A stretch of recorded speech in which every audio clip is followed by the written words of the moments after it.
kusikia hili neno ambalo itakuja kutusaidia katika maisha yetu ya mwilini na kiroho na kukupendeza wewe, katika jina la Bwana Yesu, amen.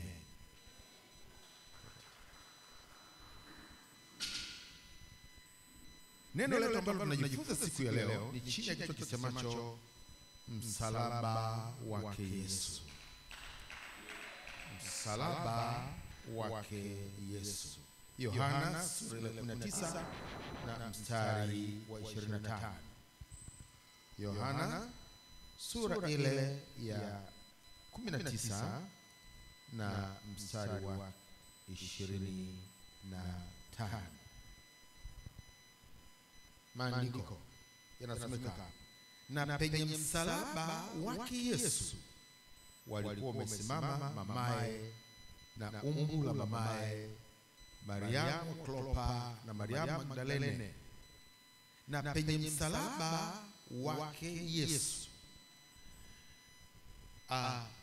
Andiko hili linaposema msalaba wake Yesu, maana yake kwamba kulikuwa na misalaba mingi. Bwana Yesu asifiwe.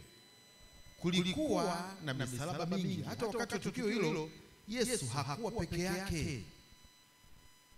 Wakati Yesu alikuwa anasulubiwa, walikuwako na wanyang'anyi wengine wawili, wao nao walikuwa kwenye misalaba yao. Walikuwa kwenye misalaba yao. Mathayo sura ya 27 mstari ule wa 38. Mathayo sura ile ya 27 mstari ule wa 38.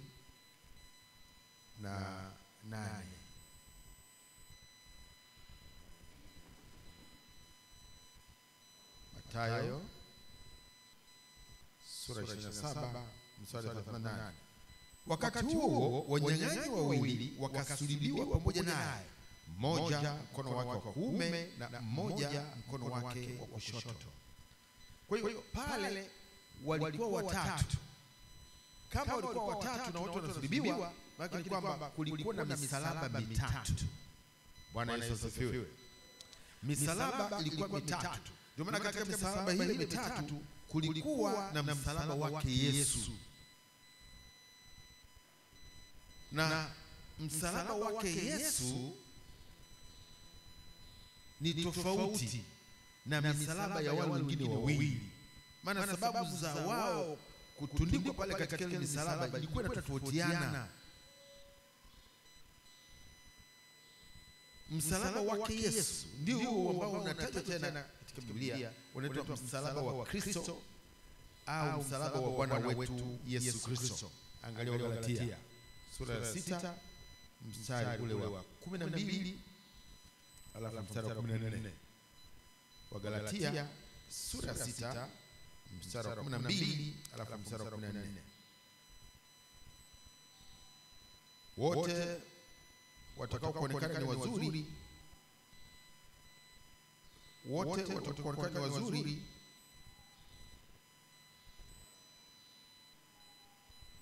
kwa mambo ya mwili, ndio wanaowashurutisha kutahiriwa, makusudi wasiudhiwe kwa ajili ya msalaba wa Kristo. Hilo tu. Hapo ndio msalaba wa Kristo. Msalaba wa Kristo kuna maana yake. Mstari wa 14. Hapo mstari wa 14. Lakini mimi hasha, nisione fahari juu ya kitu chochote ila msalaba wa Bwana wetu Yesu Kristo, ambao kwa huo ulimwengu umesulubishwa kwangu na mimi kwa ulimwengu. Msalaba wa Bwana wetu Yesu Kristo. Bwana Yesu asifiwe. Na wakati mmoja kabla tukio hili lijatokea la Yesu kutundikwa msalabani, yeye mwenyewe alielezea kwamba atakuja kutundikwa msalabani, akifananisha na tukio lile wakati wa Musa wa ile nyoka ya shaba ambayo Musa aliagizwa aitengeneze ili watu wote ambao watakuwa wameumwa na nyoka kulikuwa na nyoka za sumu ambazo Mungu aliziruhusu zije kwa wana wa Israeli kwa sababu walikuwa wanamnung'unikia Mungu. Mungu akazituma nyoka zile za moto ambazo kila mtu aliyekuwa na ile nyoka alikuwa aponi anakufa. Kwa hiyo baadaye akaagizwa Musa kwamba atengeneze nyoka ya shaba, ainue juu tundike kwenye mti, halafu awaambie wana wa Israeli kwamba yeyote atakayeumwa na nyoka sasa atakapoitazama ile nyoka ya shaba ambayo ilikuwa imeinuliwa juu kama Musa alivyoagizwa, mtu huyo atapona hata kufa. Sasa Yesu akawakumbusha akasema, kama vile Musa alimuinua yule nyoka jangwani, vivyo hivyo mwana wa Adamu hana budi kuinuliwa, ili kila mtu aaminie awe na uzima milele katika yeye. Yohana sura ya 3 mstari wa 14 mpaka 15. Yohana sura ile ya 3 mstari wa 14 mpaka mstari ule wa 15. Na kama vile Musa alivyomwinua yule nyoka jangwani, vivyo hivyo mwana wa Adamu hana budi kuinuliwa, ili kila mtu aaminie awe na uzima wa milele katika yeye. Hili alilizungumza Yesu kabla hata hajatundikwa msalabani, akiwa anaelezea jinsi ambavyo yeye naye atatundikwa msalabani, lakini kwa njia hiyo, kwa kufanya hivyo ni ili kila mtu atakaye muamini awe na uzima milele katika yeye, kama jinsi ambavyo wale walioamini nyakati za Musa walipong'atwa na ile nyoka, walipoangalia ile nyoka ya shaba aliyoinua Musa pale jangwani, watu wao nao waliishi. Bwana Yesu asifiwe. Tuangalie tukio hilo wakati wa Musa kwenye kitabu cha Hesabu. Kitabu cha Hesabu sura ile ya 21 mstari wa 4 mpaka 9. Kitabu cha Hesabu sura 21 mstari wa 4 mpaka 9. Wakasafiri kutoka mlima wa Hori kwa njia ya bahari ya Shamu ili kuizunguka nchi ya Edomu. Watu wakafa moyo kwa sababu ya ile njia. Watu wakamnung'unikia Mungu na Musa, mbona mmetupandisha huku kutoka nchi ya Misri ili tufe jangwani? Maana hapana chakula wala hapana maji, na roho zetu zinakinai chakula hiki dhaifu. Bwana akatuma nyoka za moto. Hiyo ilikuwa ni Mungu mwenyewe. Kuna wakati mambo mabaya yanaweza kutokea na isiwe ni shetani, kwa ni Mungu mwenyewe. Bwana akatuma nyoka za moto kati ya watu, wakawaua watu wengi, wakafa. Watu wakamwendea Musa wakasema, tumefanya dhambi kwa sababu tumemnung'unikia Mungu na wewe. Utuombee kwa Bwana atuondolee nyoka hizi, atuondolee nyoka hawa. Basi Musa akawaombea watu. Bwana akamwambia Musa, jifanyie nyoka ya shaba, ukaiweke juu ya mti, na itakuwa kila mtu aliyeumwa aitazamapo ataishi. Musa akafanya nyoka ya shaba, akaiweka juu ya mti, hata ikiwa nyoka amemuuma mtu, alipoitazama ile nyoka ya shaba akaishi. Bwana Yesu asifiwe. Bwana Yesu asifiwe. Sasa tunaona Yesu Kristo yeye naye anaelezea jinsi ambavyo atainuliwa juu, na alikuwa anazungumzia hapo jinsi ambavyo atatundikwa msalabani, ili kwamba kila atakayemwangalia, kila atakayeamini hiyo habari, atakayeweka imani yake kwa kazi ile ambayo Kristo ameifanya pale msalabani, huyo naye aweze kupokea uzima milele. Huyo naye aweze kuponywa, aweze kuokolewa, aweze kufunguliwa. Bwana Yesu asifiwe. Kwa hiyo hivi leo msalaba wa Yesu una maana kubwa sana kwetu sisi tuliomwamini Kristo. Kuna maana iliyopana sana, na ndio maana tunachukua muda huu kujifunza, kwa sababu imani yetu ilijengwa juu ya msingi wa kazi iliyofanyika pale msalabani. Bwana Yesu asifiwe. Bwana Yesu asifiwe.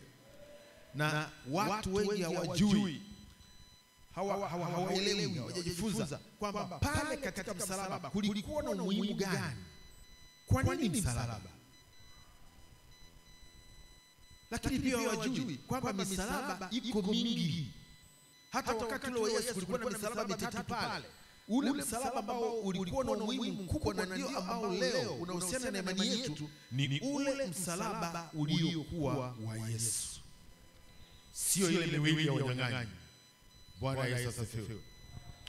Ndio maana leo wako watu wengine kwa kutokujua, wakiona mtu amevaa msalaba wanahoji, kwa nini huyu anavaa msalaba? Kuna wasanii wengi leo wanavaa misalaba kwenye shughuli zao za kisanii, hawamjui Mungu kabisa. Na niliona wakati mmoja mtu mmoja akiwa anatoa onyo kwamba watu hao wasanii waache kuvaa misalaba. Misalaba iko mingi. Bwana Yesu asifiwe. Na huwezi kumchukulia kila mtu anayevaa msalaba kwamba huyu anafanya hivyo katika imani iliyo katika Kristo. Sio. Iko misalaba ya wanyang'anyi, iko misalaba mingine mingi. Kwa hiyo acha watu wavae misalaba. Amen. Kwa sababu hujajua na msalaba gani huyu. Maana kama mtu atavaa msalaba kwa imani iliyoko katika Kristo Yesu, tutayaona maisha yake. Lakini kama ni mtu aliyekinyume, basi amevaa msalaba tu mwingine. Maana misalaba iko mingi, lakini uko msalaba wake Kristo Yesu. Bwana Yesu asifiwe. Lakini sio hilo tu, kama jinsi ambavyo Yesu mwenyewe pale msalabani akasema imekwisha. Alisema hivyo kabla ya kukata roho, akasema imekwisha. Maana ni kwamba kazi ile aliyokuwa ametumwa, kazi ile ya kuokoa ulimwengu, kazi ya kukomboa ulimwengu, alihitimisha pale msalabani. Amen. Pale Kalvari kazi ile ikamilika. Pale Golgotha ndipo kila kitu kilimalizikia pale. Na mtu awaye yote yule ambaye anamwamini Kristo lazima ajue kitu gani ambacho Kristo alikifanya msalabani pale Golgotha. Jambo gani lilitokea pale Kalvari. Bwana Yesu asifiwe. Ndio maana sasa, sababu watu wengi waelewi, wengi wafahamu, Paulo mtume akasema kwa Roho Mtakatifu kwenye Wakorintho wa kwanza pale sura ya kwanza na mstari ule wa 8. Wakorintho wa kwanza sura ya kwanza mstari wa 8. Mstari wa 18 samani. Wakorintho wa kwanza sura ya kwanza mstari wa 18. Kwa sababu neno la msalaba kwao wanaopotea ni upuuzi, bali kwetu sisi tunaookolewa ni nguvu ya Mungu. Msalaba watu wengine wajui, kwao ni upuuzi tu, maana ni alama ya msalaba ile na nini. Lakini katika imani kwetu sisi tunaomwamini Kristo, katika imani msalaba ni nguvu ya Mungu. Bwana Yesu asifiwe. Msalaba ni nguvu ya Mungu, nguvu ya Mungu, kama jinsi ambavyo tutaangalia kwa kifupi maana au katika msalaba kitu gani kilifanyika kwetu sisi leo katika imani. Kwanza pale katika msalaba pale tulipata nguvu ya upatanisho. Nguvu ya upatanisho. Yesu Kristo alitupatanisha sisi wanadamu wenye dhambi na Mungu pale msalabani. Kwa hiyo katika msalaba kuna nguvu ya upatanisho. Nguvu ya upatanisho. Wakolosai sura ya kwanza mstari wa 19 mpaka mstari wa 21.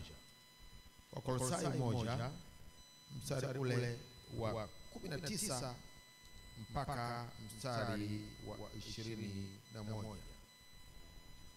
Kwa kuwa katika yeye ilipendeza utimilifu wote ukae, na kwa yeye kuvipatanisha vitu vyote na nafsi yake, akisha kufanya amani kwa damu ya msalaba wake kwa yeye, ikiwa ni vitu vilivyo juu ya nchi au vilivyo mbinguni.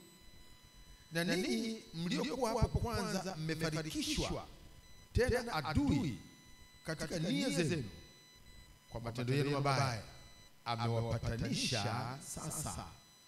Amewapatanisha sasa. Kwa hiyo pale msalabani ambapo Yesu alisulubiwa akafa, pale msalabani yale yote yalitokea ili Kristo atupatanishe sisi wenye dhambi na Mungu. Ile damu yake iliyomwagika pale msalabani yenyewe ina uwezo wa kutusafisha kabisa maovu yetu yote na dhambi zetu, hata tukapatanishwa tena na Mungu. Bwana Yesu asifiwe. Bwana Yesu asifiwe. Waefeso sura ya 2 mstari ule wa 16 mpaka mstari wa 17. Waefeso sura ya 2 16 mpaka 17. Akawapatanisha wote wawili na Mungu katika mwili mmoja kwa njia ya msalaba, akiisha kuufisha ule uadui kwa huo msalaba. Akaja kuhubiri amani kwenu ninyi mliokuwa mbali, na amani kwa wote waliokuwa karibu. Kwa hiyo pale msalabani iko nguvu ya upatanisho katika Mungu, ile damu yake Kristo Yesu. Leo tunakuja kuhesabiwa wenye haki na Mungu akawa ni baba yetu wa mbinguni, na sisi tukawa ni watu wake, watoto wake, kupitia katika msalaba. Bwana Yesu asifiwe. Bwana Yesu asifiwe. Kwa hiyo hata inapokuwa ni wewe kuna tatizo ambalo unakabiliana nalo, na unahitaji upatanisho, katika mafarakano yanayotokea, kuna nguvu ya upatanisho kupitia msalaba. Uende msalaba wakati wote unapohitaji upatanisho, hata kama ni baina yako wewe na mtu mwingine au baina yako wewe na watu wengine. Nenda msalabani, uende msalaba. Katika msalaba iko nguvu ya upatanisho. Pili, msalabani tunapata nguvu ya kushinda ulimwengu. Watu wengine wanatafuta ushindi na hawajui ushindi huu wanapataje. Hata katika kuomba kwao hawajui waombe nini. Nakwambia katika maombi yako nenda msalabani. Unapohitaji ushindi ndio ulimwengu, bado ni mtu ambaye unatumikishwa na dhambi, bado unakuta una neema ya kufanya kile na kile, bado unavutwa na dunia, bado unasumbuliwa na ulimwengu. Nenda msalabani. Nasema nenda msalabani. Ukienda pale katika msalaba na ukaomba kwa kuangalia msalaba na kuiamini kazi iliyofanyika pale msalabani, nakwambia utapata nguvu ya kushinda ulimwengu wa sasa katika jina la Yesu. Bwana Yesu asifiwe. Wagalatia sura ya 6 mstari ule wa 14. Kitabu cha Galatia sura ile ya 6 na mstari ule 14. Lakini mimi hasha, nisione fahari juu ya chochote ila msalaba wa Bwana wetu Yesu Kristo, ambao kwa huo ulimwengu umesulubishwa kwangu na mimi kwa ulimwengu. Huyo ni Mtume Paulo. Ulimwengu umesulubishwa kwangu na mimi kwa ulimwengu. Kwa hiyo Paulo mtume, ulimwengu kwake ni kama ulikuwa umekufa. Hakukuwa na kitu chochote kile cha ulimwengu ambacho kingeweza kumtoa katika imani, kwa sababu alikuwa amesulubishwa ulimwengu, na yeye anayesulubishwa huwa anakufa. Mwili uliosulubishwa kama mwili wa Kristo ulikufa. Ndio maana katika Warumi pale sura 6, Paulo mtume, Warumi sura 6 na mstari ule wa 6, Warumi 6 mstari wa 6, mkijua neno hili ya kuwa utu wetu wa kale ulisulubishwa pamoja naye ili mwili wa dhambi ubatilike, tusitumikie dhambi tena. Mtu aliyesulubishwa, mwili wake umesulubishwa pale msalabani. Mtu huyu mwili wa dhambi unabatilika. Ile namna nguvu ya dhambi kutumikisha mwili wa mtu inabatilika, kwa sababu amesulubishwa pamoja na Kristo pale msalabani. Mwili wa dhambi umekufa, hauwezi kutumikia dhambi tena. Ulimwengu unakuwa umesulubishwa kwa mtu huyo, na yeye amesulubishwa kwa ulimwengu. Bwana Yesu asifiwe. Bwana Yesu asifiwe. Kwa hiyo unapoona mwili wako unakusumbua katika dhambi, mwili wako unavutwa katika maovu, uende msalaba wa Yesu. Uende msalaba wa Yesu. Uangalie msalaba wa Yesu.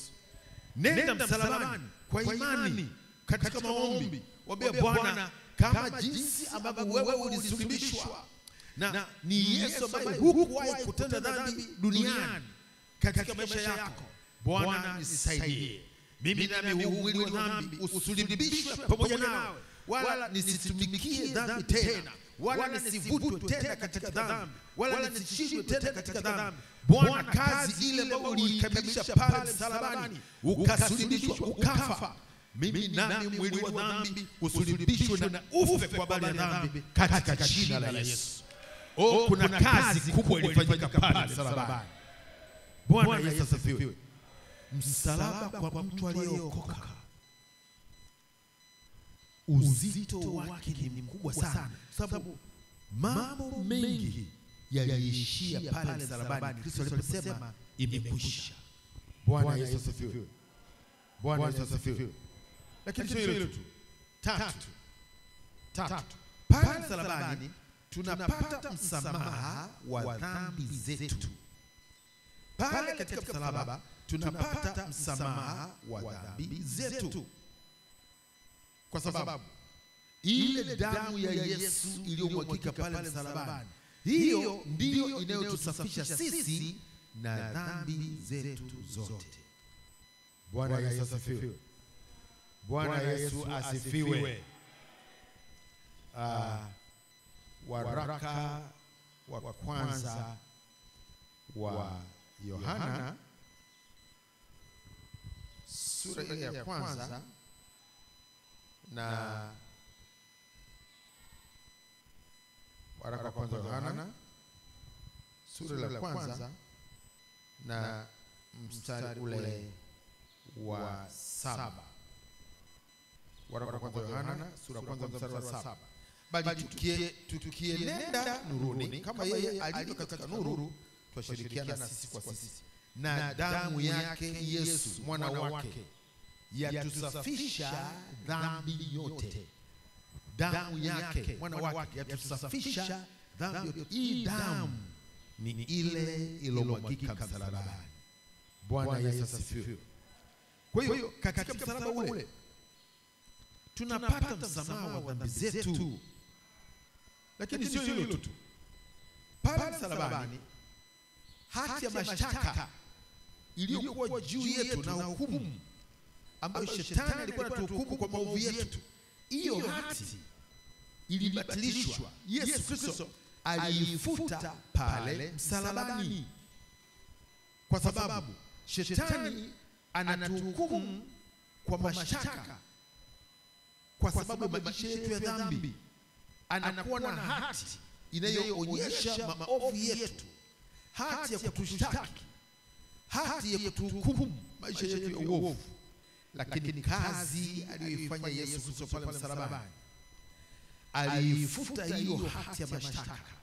Hata leo imekuwa mtu aliye ndani ya Kristo Yesu, huyo hashtakiwi wala hahukumiwi kwa lolote lile litakalomhitaji au litakalomgharimu adhabu iwayo yoyote. Maana kwa kazi aliyofanya Kristo alifuta hati ya mashtaka, alifuta na hukumu iliyokuwa juu yetu katika jina la Yesu. Bwana Yesu asifiwe. Wakolosai sura ya 2. Wakolosai sura ya 2 mstari ule wa 13 mpaka 14. Wakolosai sura 2 mstari wa 13 mpaka mstari ule wa 14. Na ninyi mlipokuwa mmekufa kwa sababu ya makosa yenu na kutokutahiriwa kwa mwili wenu, aliwafanya hai pamoja naye, akiisha kutusamehe makosa yote, akiisha kuifuta ile hati iliyoandikwa ya kutushtaki kwa hukumu zake, iliyokuwa na uadui kwetu, akaiondoa isiwepo tena, akaigomelea msalabani. Yesu si tu kwamba aliondoa ile hati ya kutushtaki na kutuhukumu, lakini akaenda kuigomelea wapi? Akaigomelea wapi? Kwamba hakuna mashtaka tena juu ya mtu aliye ndani ya Kristo. Hakuna hukumu tena juu ya mtu aliye ndani ya Kristo, katika jina la Yesu. Bwana Yesu asifiwe. Warumi sura ya 8 mstari wa kwanza mpaka wa pili. Warumi sura 8 mstari wa kwanza mpaka wa pili. Sasa basi hakuna hukumu ya adhabu juu yao walio katika Kristo Yesu, kwa sababu sheria ya roho wa uzima ule ulio katika Kristo Yesu imeniacha huru mbali na sheria ya dhambi na mauti. Bwana Yesu asifiwe. Hakuna hukumu tena, tuhukumiwi. Mtu akisha samehewa, mtu akisha safishwa na damu ya Yesu iliyomwagika pale msalabani, haijalishi mtu huyo alifanya dhambi za aina gani, hata kama uliua watu, hata kama ulikula nyama za watu, hata kama ulikuwa ni mchawi, hata kama ulikuwa ni mwovu kiasi gani, unapokuja kwa Yesu, ile damu iliyotoka msalabani, ile kazi iliyofanyika msalabani inatuosha sisi dhambi zetu zote. Hukumu yote inaondolewa, mashtaka yote yanaondolewa, kila kitu kinaondolewa. Tunakuwa huru ndani ya Kristo Yesu, katika jina la Yesu. Bwana Yesu asifiwe. Ninakumbuka wakati nilipokuwa ninaokoka, nilikuwa na kesi ambayo ilikuwa kwa mahakamani Kisutu pale. Sasa nikafundishwa neno hili kwamba unapokuwa umeokoka, Yesu anakusamehe, na kama Yesu anakusamehe, hakuna hukumu yoyote ambayo inapaswa kuwa ndani yako katika mambo yale ambayo uliyafanya kabla hujaokoka. Hati ya mashtaka inafutwa, makosa yako unasamehewa, na kama Mungu anakusamehe, hakuna mwanadamu wa kukuhukumu. Bwana Yesu asifiwe.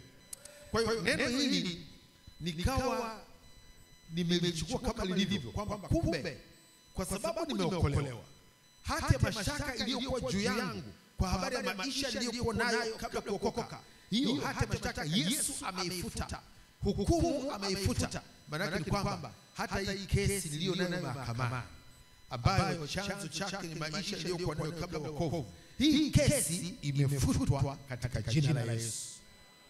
Nikaamini hivyo, nikawa ninaenda mahakamani hadi nikijua kwamba ikiwa Yesu amenisamehe, ikiwa Yesu amenifutia hukumu, hakuna hakimu yoyote atakayeweza kunihukumu katika jina la Yesu. Na ndivyo ilivyokuwa. Kesi ile yani ilikwisha kimiujiza, sina muda wa kuelezea hapa, lakini Mungu alifanya muujiza mkubwa na nikaachiliwa huru, kwa sababu Yesu alikuwa amenifutia mashtaka. Yesu alikuwa amenifutia hukumu katika jina la Yesu. Bwana Yesu asifiwe. Lakini sio hilo tu, pointi ya 4, kazi iliyofanyika msalabani. Pale msalabani Yesu alimvua shetani enzi na mamlaka, alimvua shetani uwezo na nguvu alizokuwa nazo. Shetani aling'olewa meno, hana mamlaka tena ya kuwafanya watu wa Mungu kuwa mateka, sababu hiyo kazi Yesu alimaliza pale msalabani. Bwana Yesu asifiwe. Hata mahali pengine maandiko yanaeleza ambavyo shetani alinyang'anywa funguo. Amen. Alinyang'anywa funguo na mamlaka. Wakolosai sura ya 2 na mstari ule wa 15. Wakolosai sura ya 2 na mstari ule wa 15. Akiisha kuzivua enzi na mamlaka na kuzifanya kuwa mkogo kwa ujasiri, akizishangilia katika msalaba huo. Shetani alikuwa na mamlaka kamili baada ya kuwa amemdanganya Adamu na Hawa. Adamu na Hawa wakatimuliwa katika bustani ya Eden. Mwanadamu akapoteza mamlaka ya kutawala, mamlaka ya kumiliki, mamlaka aliyokuwa amepewa na Mungu. Mwanadamu akawa ameipoteza hivyo kwa shetani. Na ndio maana sasa maisha ya mwanadamu yakawa ni ya shida sana, kwa sababu alinyang'anywa na shetani pale katika bustani ya Eden. Lakini Yesu, kazi ile aliyoifanya pale msalabani ilikuwa ni kazi sasa ya kumvua tena shetani enzi na mamlaka ambayo aliipora kwa Adamu na Hawa. Bwana Yesu asifiwe. Bwana Yesu asifiwe. Akang'olewa meno. Maana Biblia inasema kwamba shetani anafananishwa na simba ngurumaye ambaye anazunguka huko na huko akitafuta mtu wa kummeza, sio kumtafuna. Yeye anameza tu kama chatu. Hana meno. Alishang'olewa meno yake. Bwana Yesu asifiwe. Lakini si tu kwamba Yesu alinyang'anya enzi na mamlaka, lakini akaturudishia sisi tuaminio sasa. Sisi tuliomwamini Kristo ndio ambao tukarudishiwa tena hiyo enzi na mamlaka na kutiisha tena kazi za ibilisi chini ya miguu yetu katika jina la Yesu. Luka sura ile ya 10 mstari wa 18 mpaka mstari wa 19. Kitabu cha Luka sura ya 10 mstari wa 18 mpaka mstari wa 19. Akawaambia, nilimwona shetani akianguka kutoka mbinguni kama umeme. Tazama, nimewapa amri ya kukanyaga nyoka na nge na nguvu zote za yule adui, wala hakuna kitu kitakachowadhuru. Wanadamu tumepewa tena mamlaka, tumepewa tena uwezo wa kuzikanyaga kazi za ibilisi na nguvu zake zote. Hakuna kitakachoweza kutuletea madhara. Bwana Yesu asifiwe. Bwana Yesu asifiwe. Kwa hiyo kazi aliyoifanya Yesu pale msalabani ya kumnyang'anya shetani enzi na mamlaka na kuturudishia tena sisi, ndio maana hatuna sababu ya kuziogopa nguvu za giza. Amen. Maana alinyang'anywa enzi na mamlaka pale msalabani. Hatuna sababu ya kuwa na hofu na nguvu za giza. Hatuna sababu ya kuwa na woga. Hakuna sababu ya kuogopa wachawi, kuogopa majini, kuogopa si vinyankera, kuogopa si watu gani mizimu. Hiyo yote ukiwa ndani ya Kristo, ujue shetani alinyang'anywa na kuvuliwa enzi na mamlaka pale msalabani katika jina la Yesu. Tukarejeshewa tena huo uwezo. Yeye aaminie atatembea katika uwezo na nguvu za Bwana katika jina la Yesu. Bwana Yesu asifiwe. Hivyo ndivyo ilivyo, na huna sababu mtu wa Mungu kuishi maisha ya kuziogopa kazi za ibilisi na mawakala wake. Tano. Pale msalabani, ile mauti yake Kristo, kile kifo chake Kristo kiliharibu kabisa kilimharibu kabisa ibilisi aliyekuwa na nguvu za mauti. Shetani alikuwa na nguvu za mauti, maroho haya ambayo akitaka kusema na kuua unakufa. Alikuwa na nguvu za mauti. Kulikuwa na maroho ya mauti, mapepo mauti ambayo mpaka leo yako. Lakini mapepo haya, ile nguvu yake aliyokuwa nayo hapo mwanzo, Yesu aliharibu ile nguvu. Ndio maana leo ikiwa wako watu ambao watapata madhara yanayotokana na roho za mauti za mashetani ni kwa sababu hawajui kazi aliyoifanya Yesu pale msalabani. Roho za mauti leo hazina nguvu kwake mtu anayeamini kazi iliyofanyika pale msalabani katika jina la Yesu. Shetani leo hana uwezo wala hana mamlaka ya kumletea mauti mtu wa Mungu aliye ndani ya Kristo. Kama inatokea hivyo ni kwa sababu tu ya mtu huyo kutokujua kweli, kutokujua kila ambacho Kristo akifanya pale msalabani, kutokuwa na maarifa. Maana maandiko yanasema watu wangu wanaangamia kwa kukosa nini? Kwa kukosa nini? Maarifa. Lakini nakwambia hata kusema tutakuua, waambie hamwezi kuniua. Hamwezi kuniua kwa sababu nguvu zenu za mauti Kristo aliziharibu pale msalabani katika jina la Yesu. Mtajua kweli na hiyo kweli itaweka huru. Bwana Yesu asifiwe.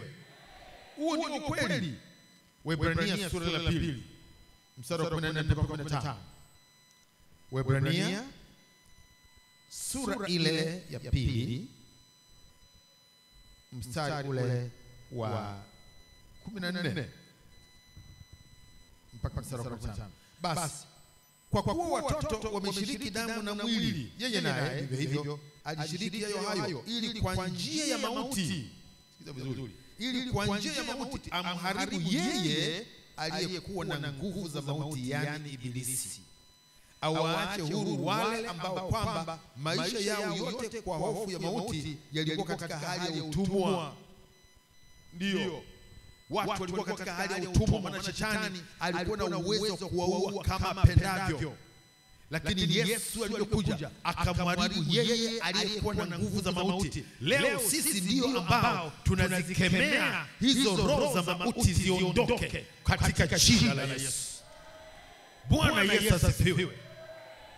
Huo ndio kweli. Alimharibu yeye aliyekuwa na nguvu za mauti. Kwa hiyo mauti, roho za mauti leo hazina nguvu juu yao walio ndani ya Kristo, isipokuwa sisi ndio ambao tuna mamlaka ya kusimama kinyume na hizo roho za mauti katika jina la Yesu. Wachawi wengi wanatumia roho za mauti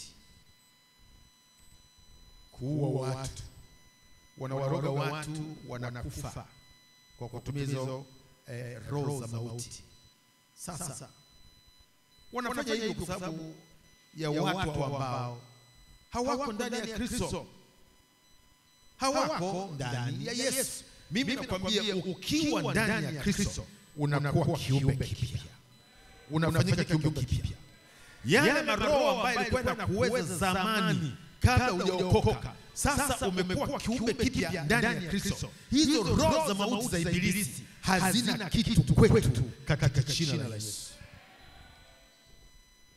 Wewe nitakuua, unanijua mimi, takuua. Wewe ngojea tu. Atakufa yeye mwenyewe katika jina la Yesu. Atakufa mwenyewe katika jina la Yesu. 6. Pale msalabani, katika msalaba kuna nguvu ya neema ya kunyenyekea na kutii na kuinuliwa. Napata shida katika kunyenyekea, shida katika kutii. Unataka kuinuliwa, siri iko kwenye msalaba. Siri iko msalabani. Wewe ambaye unataka kuinuliwa, wewe ambaye huwezi kunyenyekea, huwezi kutii, jambo liko ni gumu kwako, Yesu Kristo anatajwa kwamba yeye alinyenyekea akawa mtii hata mauti ya msalaba. Alinyenyekea akawa mtii hata mauti ya msalaba. Na Biblia inasema kwamba kwa sababu hiyo basi ndio maana Mungu akamwinua, akamwadhimisha mno, akampa jina lile lipitalo kila jina. Lakini kwanza aliishusha, akanyenyekea. Ijapokuwa yeye alikuwa ni namna ya Mungu, lakini hakuangalia hilo. Leo wako watu ambao wanashindwa kunyenyekea na kutii kwa sababu ya elimu zao. Unajua mimi nimesoma mpaka chuo kikuu, mimi nina kazi nzuri, mimi nina madaraka, mimi nina cheo, mimi ni tajiri, nina fedha, mimi sifa za binadamu zinawafanya watu wanashindwa kunyenyekea na kutii mbele za Mungu, hata mbele za wanadamu wengine. Yesu aliyekuwa yu namna ya Mungu alinyenyekea na kutii hata mauti ya msalaba. Bwana Yesu asifiwe. Bwana Yesu asifiwe. Wafilipi sura ya 2 mstari wa 5 mpaka 9. Wafilipi sura ya 2 mstari ule wa 5 mpaka mstari wa 9. Iweni na nia hiyo hiyo ndani yenu ambayo ilikuwa pia ndani ya Kristo Yesu. Maandiko yanaanza hivi kwamba na sisi tutamani hivi kama alivyokuwa Kristo Yesu, ambaye aliinuliwa sana, lakini angalia jinsi ilivyokuwa. Iweni na nia hiyo hiyo ndani yenu ambayo ilikuwa pia ndani ya Kristo Yesu, ambaye yeye mwanzo alikuwa yuna namna ya Mungu, naye hakuona kule kuwa sawa na Mungu kuwa ni kitu cha kushikamana nacho, bali alijifanya kuwa hana utukufu, akatwaa namna ya mtumwa, akawa ana mfano wa wanadamu. Tena alipoonekana ana umbo kama mwanadamu, alijinyenyekeza akawa mtii hata mauti, na mauti ya msalaba. Kwa hiyo tena Mungu alimwadhimisha mno, akamkirimia jina lile lipitalo kila jina. Kienda kusoma hapa, ili kwa jina la Yesu kila goti lipigwe, la vitu vya mbinguni na vya duniani na vya chini ya nchi. Unaweza kuona Mungu lazima tushinde kwanza mtihani wa kunyenyekea na kutii kabla ya kuinuliwa. Mungu huwa hawainue watu wenye kiburi. Mungu huwa hawainue watu wanaojisikia sana. Unajisikia sana na mimi bwana, au wengine wote wasio kama mimi. Mimi ni mtu fulani hivi, mimi ni mtu fulani hivi maalum hivi. Yaani au wengine hao kwanza wamesoma hawa, alafu hao wengine wananielewa vizuri, wananijua mimi ni nani, wanajua mimi nimetoka wapi. Hivi wanajua mimi ninamiliki vitu gani. Wananiona tu hapa kanisani hapa, wanielewi. Hawanielewi. Kwa hiyo unafanyaje? Unaanza kuinua mabega, unapandisha mabega kwamba wewe ni mtu fulani hivi maalum sana. Wewe hujamfikia Yesu. Nasema hujamfikia Yesu. Yesu alitoka mbinguni akaja duniani, lakini hakuona kwamba ile namna ya kuwa kama Mungu, maana ametoka mbinguni, hakuona kwamba ile kuwa sawa na Mungu ni kitu cha kushikamana nacho, bali ajifanya hana utukufu, akatwaa namna ya mtumwa, yaani mtu ambaye hana kitu, akawa na mfano wa wanadamu. Hata alipoonekana na umbo kama wanadamu, alijinyenyekeza akawa mtii hata mauti. Hiyo ndio ilikuwa njia ya kuinuliwa na Mungu, ndio ilikuwa njia ya kupandishwa na Mungu. Lakini leo unapandisha mabega. Sasa Mungu anaona huyu hana kitu, ana kitu kabisa, lakini sasa hivi anainua mabega, alafu tunamuinua. Tukimuinua inakuaje? Atakuwa na kufuru, atatukana watu, anaweza hata kumkufuru Mungu aliyemfanya na kumpa hivi yote alivyo. Kwa hiyo mtu anakuwa amejiwekea mipaka, amejiwekea mipaka.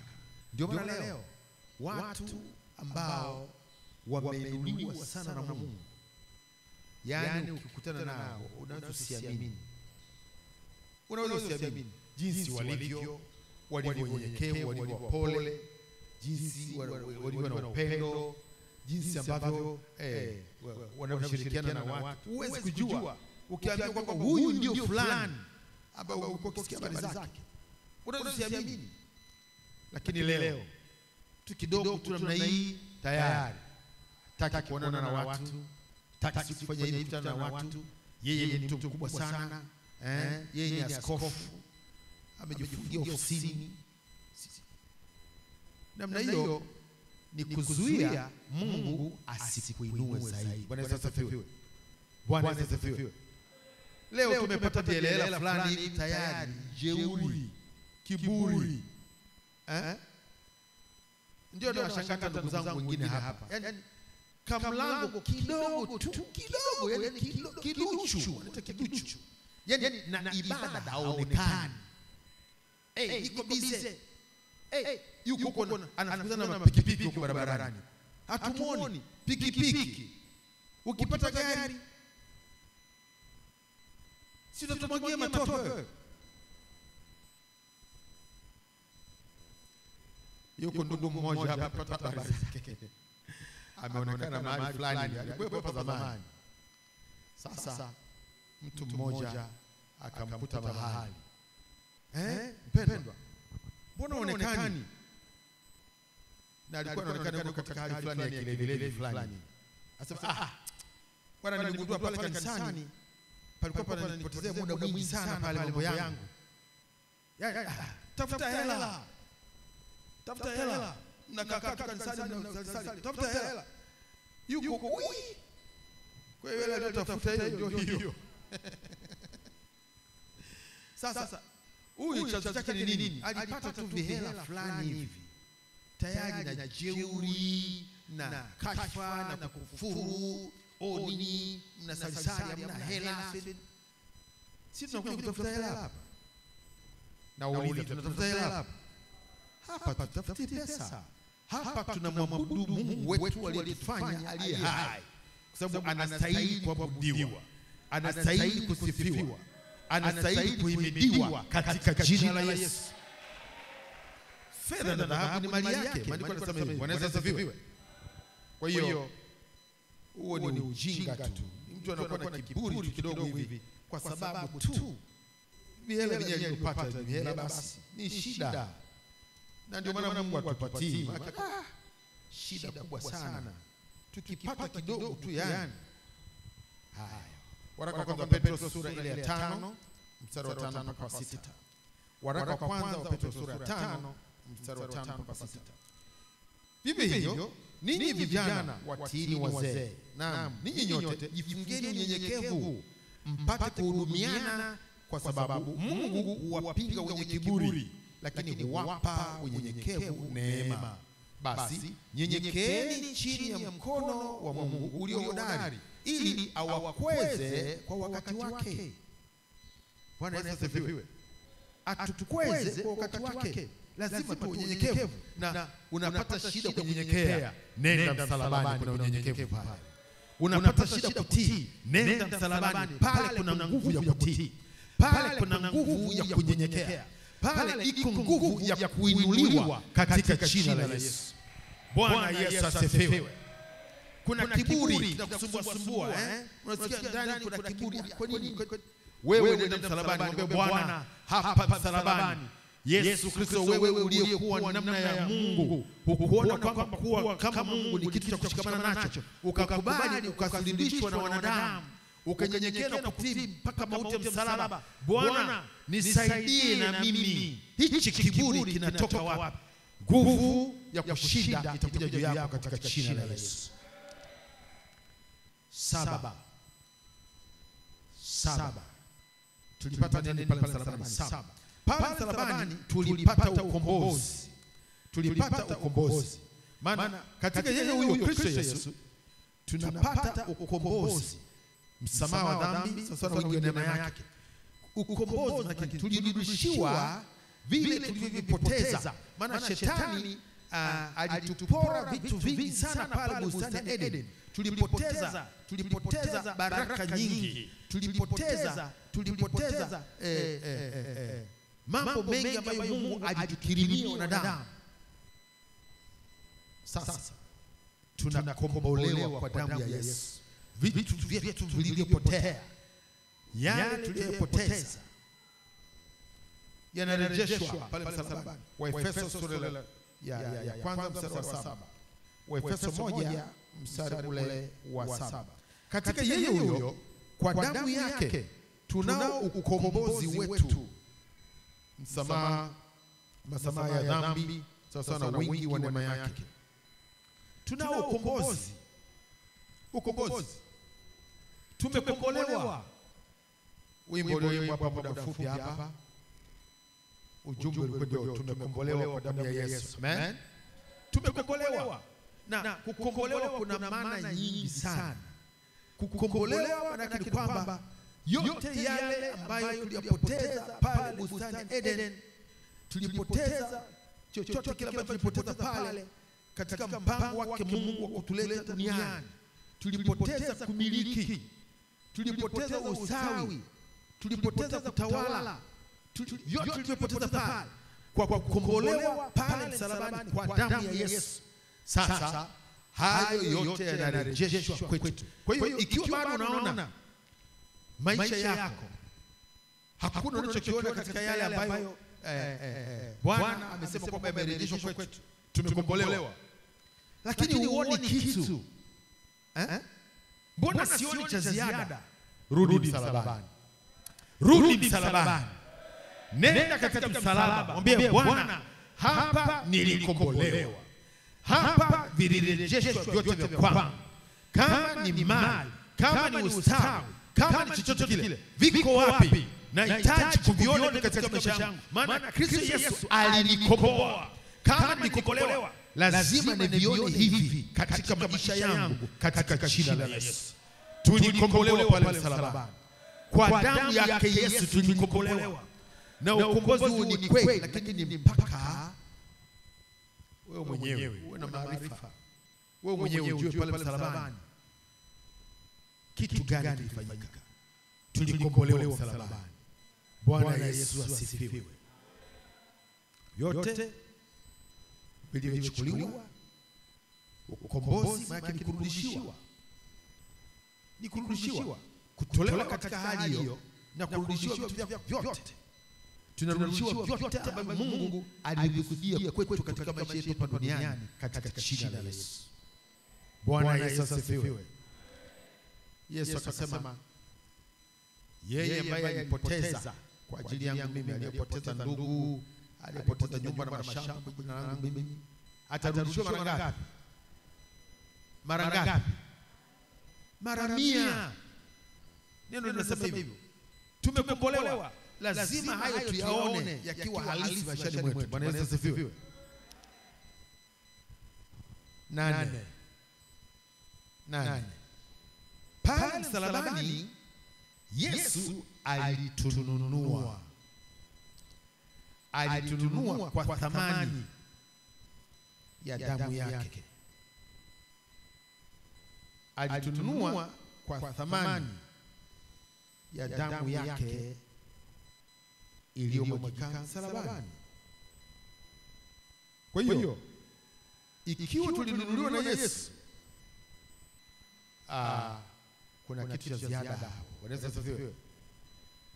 Mimi ni mali yake Yesu, ndio maana yake. Mimi ni wa Yesu. Alinunua pale msalabani kwa damu yake ya thamani.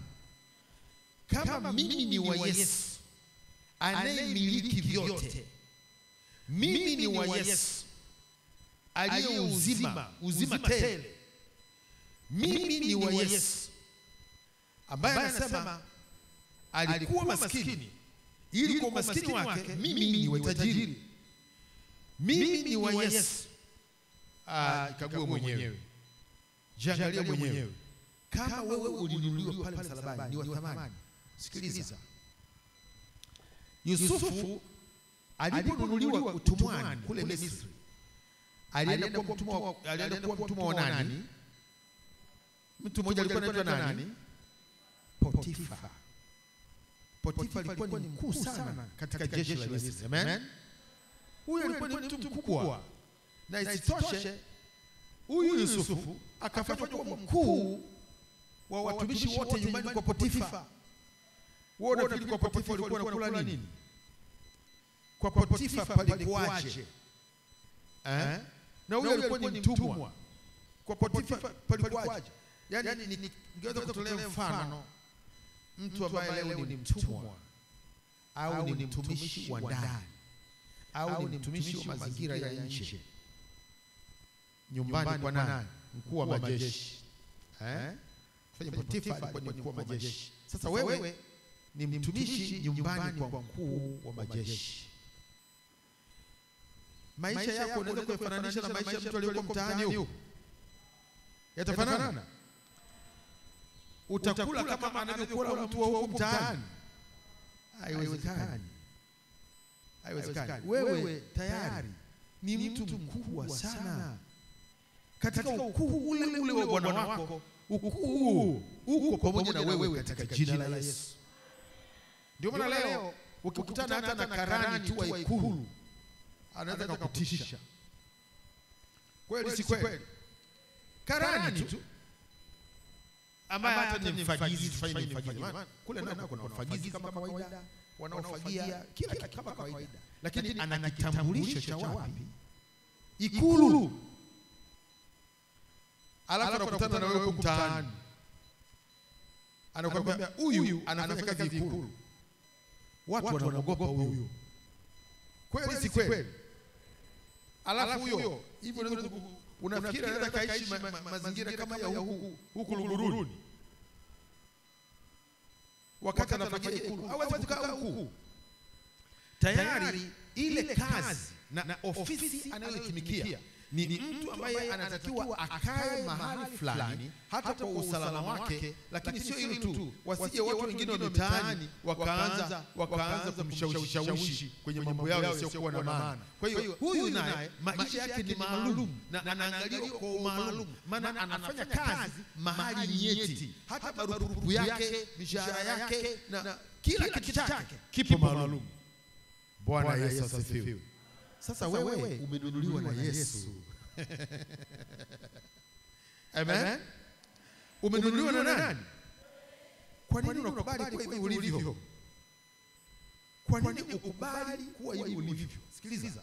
Maandiko yanasema kwamba watu wangu wataishi kwa imani. Kwa hiyo kama huna imani hiyo, utaishi imani ulionayo. Lakini ukiwa na imani ya namna tofauti, ukiwa na imani inayofanana na neno lile la Mungu ambalo unafundishwa, utaishi kwa imani hiyo hiyo katika jina la Yesu. Wakorintho wa kwanza sura 6 mstari wa 19 mpaka 20. Wakorintho wa kwanza sura ile ya 6 mstari ule wa 19 mpaka mstari ule wa 20. Au hamjui kuwa mwili wenu ni hekalu la Roho Mtakatifu aliye ndani yenu, mliyepewa na Mungu, wala ninyi si mali yenu wenyewe, maana mlinunuliwa kwa thamani. Sasa basi mtukuzeni Mungu katika miili yenu. Mlinunuliwa kwa nini? Kwa thamani. Mlinunuliwa kwa thamani. Thamani ya nini? Tuone sasa hiyo thamani. Thamani ya nini? Kitu gani kilifanyika msalabani? Waraka wa kwanza Petro sura ile ya kwanza mstari wa 18 mpaka mstari wa 19. Waraka wa kwanza Petro sura ya kwanza mstari wa 18 mpaka 19. Nanyi mfahamu kwamba mlikombolewa si kwa vitu viharibikavyo, kwa fedha au dhahabu, mpate kutoka katika mwenendo wenu usiofaa mliopokea kwa baba zenu, bali kwa damu ya thamani. Kwa nini? Kwa damu ya thamani kama ya mwana kondoo asiye na ila, asiye na wa, yani Kristo. Naye amejulikana kweli tangu zamani, kabla hajawekwa misingi ya dunia, lakini alifunuliwa mwisho wa zamani kwa ajili yenu. Tumenunuliwa kwa damu ya thamani. Wewe umenunuliwa kwa damu ya thamani iliyowekwa msalabani. Nimenunuliwa mimi kwa damu ya thamani iliyowekwa msalabani. Kama ile damu ya thamani iliyowekwa msalabani, maana yake ni kwamba wewe ni wa thamani, mimi ni wa thamani. Mbele za Mungu wewe ni wa thamani, ulinunuliwa kwa thamani ya damu ya Yesu. Mimi ni wa thamani mbele za Mungu, nilinunuliwa kwa thamani ya damu ya Yesu. Bwana Yesu asifiwe. Usijidharau. Unapokuwa umeokoka wewe ni wa thamani sana, na watu wengi waliokoka hawajui thamani walioibeba. Kama shetani akipata mwokoka mmoja anashangilia sana, maana amekipata kitu cha thamani sana machoni pa Mungu.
Usikubali kuishi katika maisha ya laana baada ya kuokolewa. Laana zako zote Yesu alizichukua pale msalabani katika jina la Yesu. Usikubali kuishi maisha duni eti kwa sababu unajua kule kwetu kijijini maisha ni ya shida sana. Unajua mimi ndugu zangu ni watu ambao wana shida sana, ni ndugu zako, lakini wewe umenunuliwa kwa damu ya thamani ya Yesu. Wewe umekombolewa kwa damu ya Yesu. Wewe umetolewa katika laana kwa jina la Yesu. Hivyo wewe ni mbarikiwa katika jina la Yesu. Bwana Yesu asifiwe. Wewe ni mbarikiwa. Mimi ni mbarikiwa. Usikubali maneno yoyote, usikubali mambo yoyote ya zamani ambayo shetani atakuwa na kuonyesha, ambayo shetani atakuwa na kurejesha huko. Mwambie no, laana zangu zilitwaliwa na Kristo Yesu pale msalabani ili mimi niweze kuishi katika baraka za Ibrahimu katika jina la Yesu. Bwana Yesu asifiwe. Wagalatia sura ya 3 mstari wa 13 mpaka 14.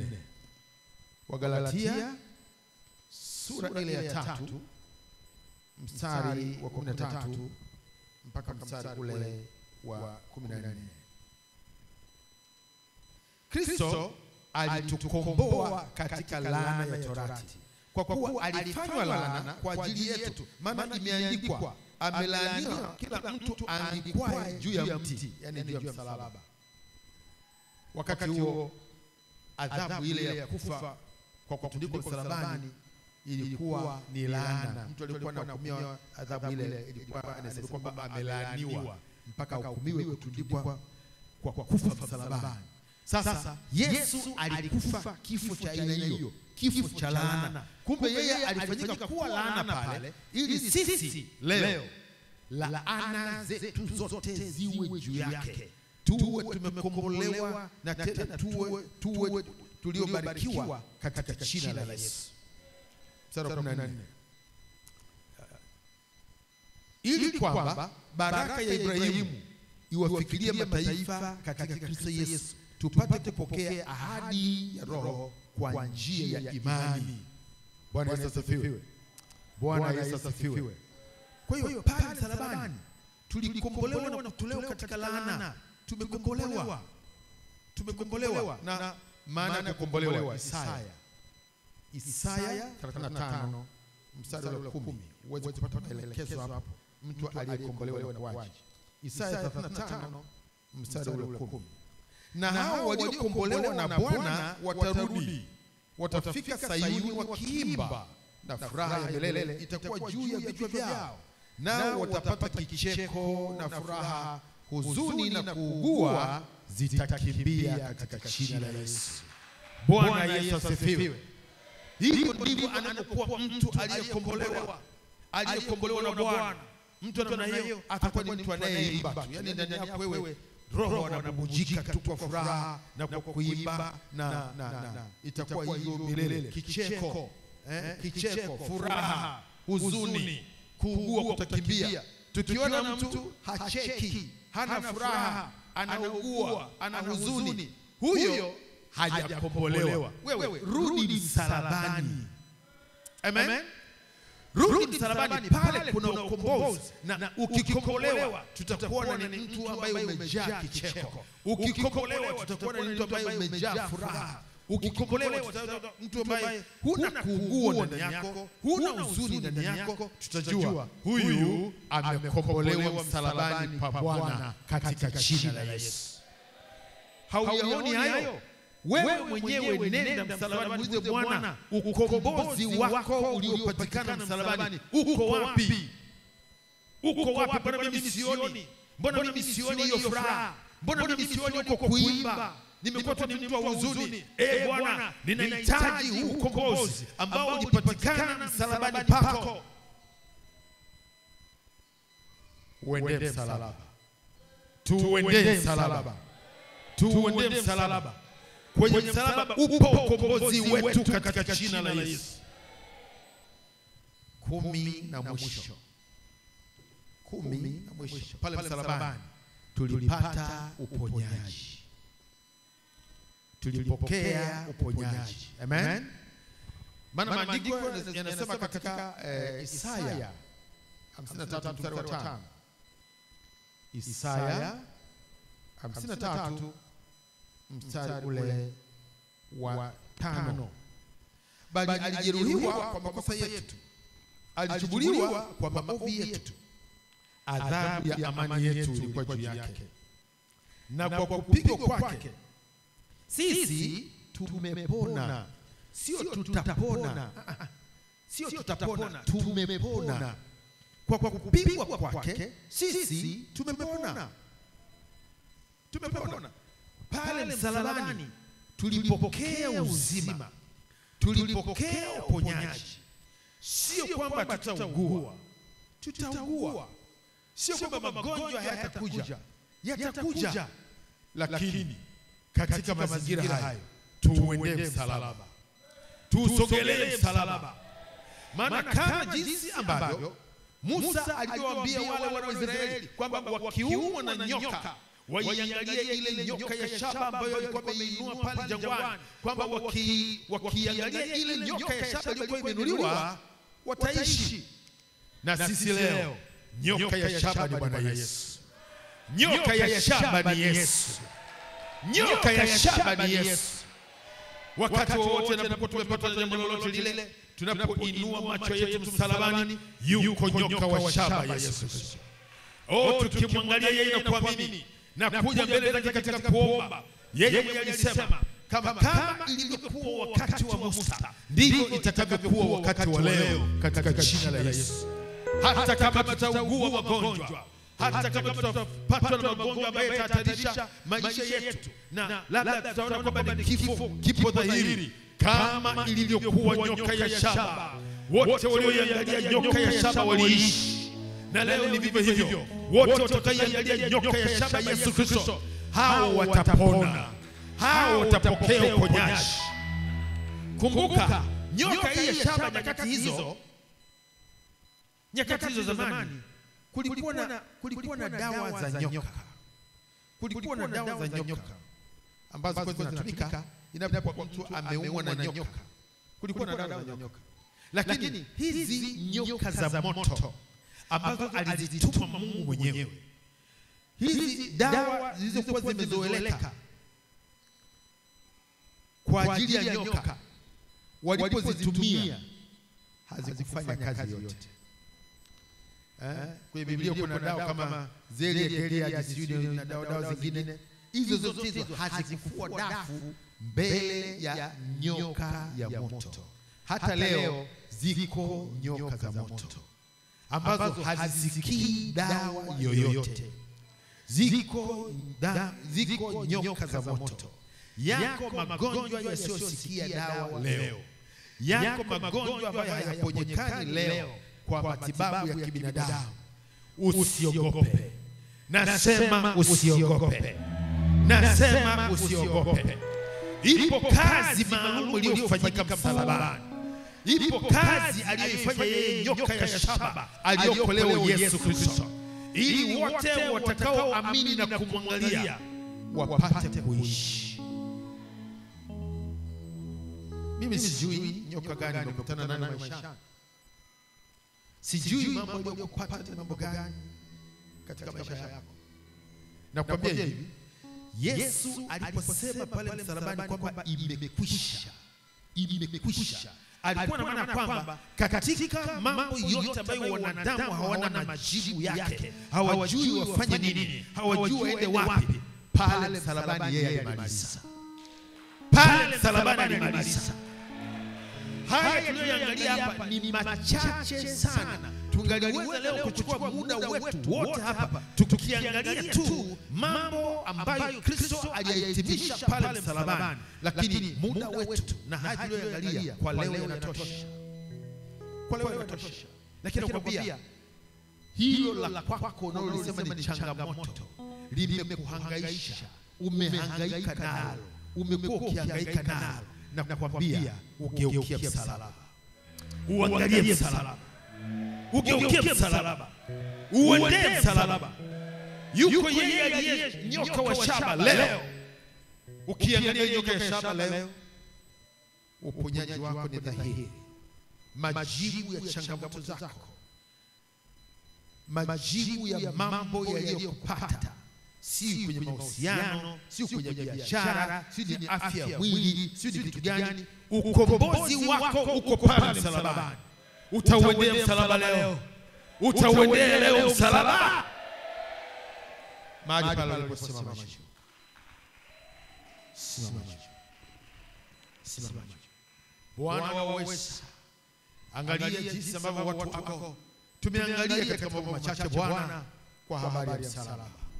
Ndio maana mtumishi wako Paulo akasema kwa sababu neno la msalaba kwao wanaopotea ni upuuzi, kwetu sisi tunaokolewa ni nguvu ya Mungu. Msalaba ni nguvu ya Mungu. Maana pale msalabani mambo yaliyofanyika si ya kawaida. Mambo ambayo tunayapokea mpaka leo si ya kawaida. Pale msalabani uko ukombozi wako. Upo ukombozi wako msalabani. Yako majibu yako pale Golgotha, pale Kalvari. Yote yalikwisha pale Kalvari. Bwana Yesu asifiwe. Lakini kwanza wewe ambaye bado unalemewa na nguvu za dhambi. Dhambi na nguvu. Dhambi bila Yesu na nguvu hatuwezi kukabiliana nayo. Hatuwezi kukabiliana na roho iliyo ndani ya dhambi sisi wenyewe. Ni msalaba tu wa Yesu ndio ambao unaweza kusaidia. Na maisha yako ukasema yamkini haiwezekani kushinda dhambi, maana umejaribu wewe mwenyewe kujitahidi, ukajaribu kufanya uliyofanya, bado ukakuta dhambi ina nguvu juu yako. Ni kweli dhambi ina nguvu juu ya maisha ya mwanadamu. Hakuna mwanadamu awaye yote aweze kushinda mwenyewe, lakini iko nguvu katika msalaba. Iko nguvu katika msalaba wa Kristo. Upo msaada katika msalaba wa Yesu. Upo ukombozi wa msamaha wa dhambi zetu. Jambo lilo la muhimu ni wewe kuamini. Haya yote tunayoangalia hapa ni kwa njia ya imani. Je, kupasa kuamini tu? Amini kazi aliyofanya Yesu Kristo, kama tunaangalia hapa katika kitabu cha kwanza. Wewe ambaye bado hujaokoka na ulikuwa unajua kwamba si rahisi kuokoka kwa sababu si rahisi kuzishinda dhambi. Si rahisi, ni kweli, ni kweli. Lakini siri ipo katika msalaba wake Yesu. Leo ukiamini kazi aliyofanya Kristo msalabani na ukamwambia Bwana Yesu, mimi siwezi, lakini ninaamini katika kazi uliyoikamilisha pale katika msalaba, kwamba mimi ninapokea msamaha wa dhambi zangu zote, na tena napewa nguvu ya kushinda ulimwengu na kazi zake. Yesu, ninaamini, nisaidie. Siku ya leo utapokea uweza na nguvu katika kazi aliyokamilisha Kristo pale msalabani. Sehemu yako ni kuamini na kuwa tayari kuhitaji msaada kwa Yesu. Unajua tatizo kubwa, watu wetu wengi hawataki kujionyesha kwamba wanahitaji msaada. Kila mtu anajiona kwamba yeye tayari hahitaji msaada, wakati bado ni mtu wa kuanguka. Na Yesu sipomwendea, yeye halazimishi. Ni sharti mtu aje kwenye kwa hiari yake. Lakini leo ukimwambia Bwana, nahitaji msaada, nguvu ya msalaba, ya msamaha wako, nguvu ya msalaba ya mimi kushinda. Bwana, leo ninausogelea msalaba wako, nisaidie, nibadilishe. Utapokea badiliko siku ya leo. Wewe unahitaji badiliko, Bwana atakupa badiliko. Maana si kwa uwezo wala si kwa nguvu, bali ni kwa Roho wake Bwana. Bwana atatenda. Mtu anayebana msaada nayo kwanza aweze kupewa uwezo na nguvu katika msamaha wa Kristo na kupewa nguvu ya kushinda. Nataka nikuombee wewe kwanza. Nataka nikuombee mtu anaye kwanza. Nyosha mkono wako, nataka nikuombee. Unahitaji nguvu za Mungu. Upokee msamaha. Upokee uwezo na nguvu ya kushinda ulimwengu, kushinda dhambi. Hakuna uwezaye kwa nafsi yake.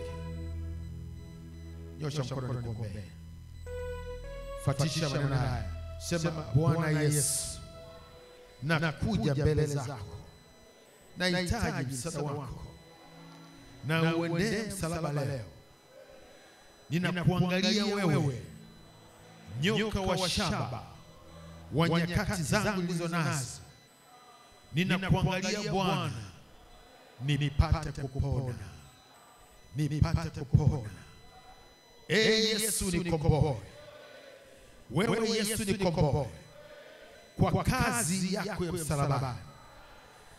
Bwana Yesu, nipe kushinda kwa imani niliyo nayo, kwa kuamini kazi uliyofanya pale msalabani.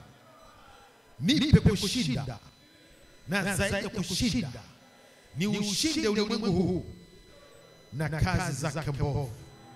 Asante Yesu kwa kunishindia. Asante Yesu kwa kazi uliyokamilisha msalabani, katika jina la Yesu. Amen. Bwana waweza kurehema. Ni kweli tunahitaji katika haya yote ambayo tumejifunza siku ya leo, lakini muda hautoshi. Machache tunayaleta mbele zako wakati huu, ikiwa ni pamoja na nguvu ya kusamehewa kwa damu yako. Samehe na kuturehemu kabisa, na zaidi ya yote tupe kushinda. Wewe uliushinda ulimwengu, ukasema jipeni moyo, ulimwenguni mnayo dhiki, lakini mimi nimeushinda ulimwengu. Bwana Yesu, sisi nasi tunaamini kwa kazi uliyokamilisha pale msalabani, tunaushinda ulimwengu. Asante Bwana. Kwa muda mfupi sasa, njoo mbele za Bwana, mshukuru Mungu. Na tena sasa tunataka kujifunza uende msalaba. Jambo gani unalokabiliana nalo? Hebu uende msalaba wake Yesu. Hebu mwangalie nyoka wa shaba, maana kila amtazamaye, kila amwaminie anapokea uzima. Kwa muda mfupi, njoo mbele za Bwana. Omba.